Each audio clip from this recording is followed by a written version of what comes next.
We're also excited to share with you today how we've helped the U.S. Department of Veterans Affairs, or VA, as we'll call them, deliver an automated solution to expedite benefits processing for veterans and their families. My name is Dan Ragan. I'm a senior associate at Booz Allen and the delivery lead and the solution train engineer for this pension automation project. Let's set the stage and talk about a specific use case for a solution like Camunda. A couple years back, the Veterans Benefits Administration, or VBA, which provides a range of compensation and supplemental income benefits for both U.S. military veterans and their families, they've been strategizing how to implement more automation in their processes. They were looking into automation as a way to address a growing backlog of claims created by a variety of factors, including primarily tedious manual processing that required a high level of subject matter expertise and training. Delivering a solution quickly gained new importance with the rise of COVID-19 for multiple reasons.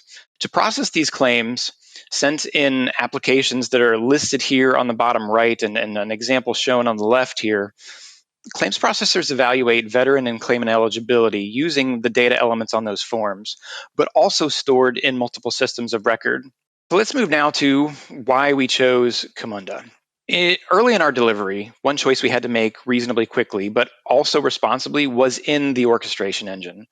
We needed to choose primarily between custom Java or some sort of COTS offering. From a maintainability perspective, we leaned towards COTS, knowing our customers' preference already in this direction. So we surveyed the offerings and with an analysis of alternatives, and we landed on Camunda.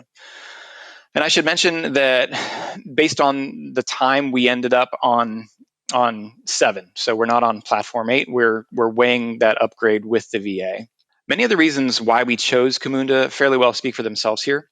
First and foremost, it aligns with the current platform's tech stack. So meaning minimal lift for integration, and our existing developers already had high familiarity. Speaking of which, we needed to start really fast. As I mentioned, we went live in 3 months. And having the community open source edition available for us to start leveraging immediately was critical while we waited for full VA approval for a licensed enterprise version. We've found since then that kicking off projects quickly using Coemo or the web modeler, the cloud modeling capability accelerates things further, while teams are waiting to get Camunda set up locally, sometimes on government-furnished equipment. We felt that the minimal amount of proprietary language in Camunda would mean a low learning curve. And another factor in that low learning curve is the level of documentation and the support provided from the developer community, like many of y'all here today. A huge driver in our decision was the business's desire for what they called a command center capability. We wanted to choose a rules engine that business users could understand. And if ever the business desires to take the reins of rules changes in order to realize more of a hot switch capability, we felt that DMN as a recognized standard had an advantage over many of the products that have more of a proprietary rules ontology. This is likewise for BPMN really. Further, with that desire for the command center, they are looking for visibility and historical tracking.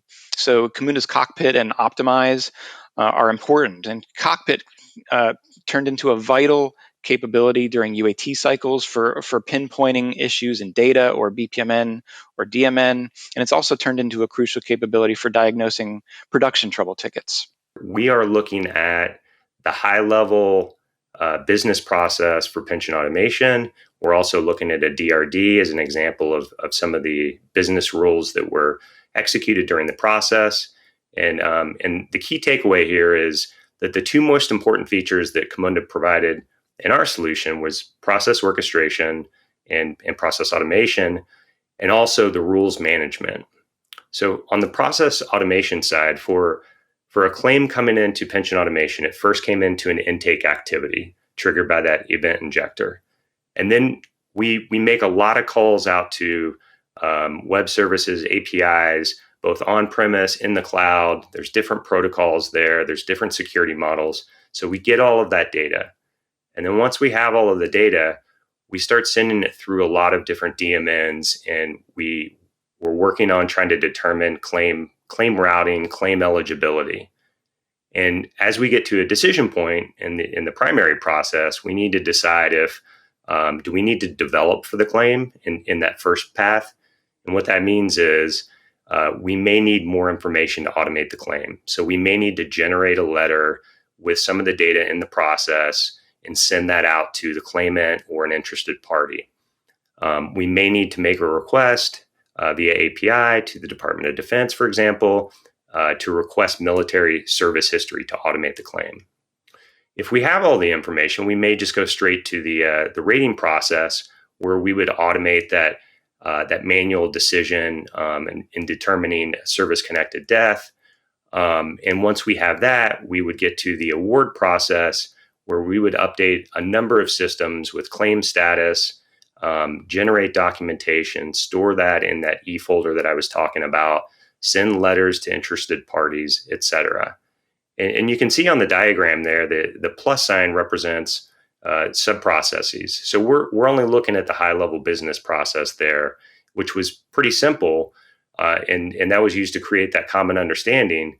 But then each sub-process is underneath all of, for the individual claim types, got pretty complicated. So that Camunda did a good job of allowing us to do the process orchestration throughout all of these sub-processes. Just quickly want to highlight some of the main outcomes thus far in delivering automation before I'm going to hit some of the lessons learned. The first outcome to highlight, we realized the value of continuous improvement cycles by assessing claim off-ramps after each single software release. By identifying granular changes to the rules ordering or flow tweaks or business rule tweaks or other creative changes while still following the policy, we were able to increase automation rates by 65% by the end of our first year. Second, we began to achieve that goal of freeing up the field's resources for other initiatives.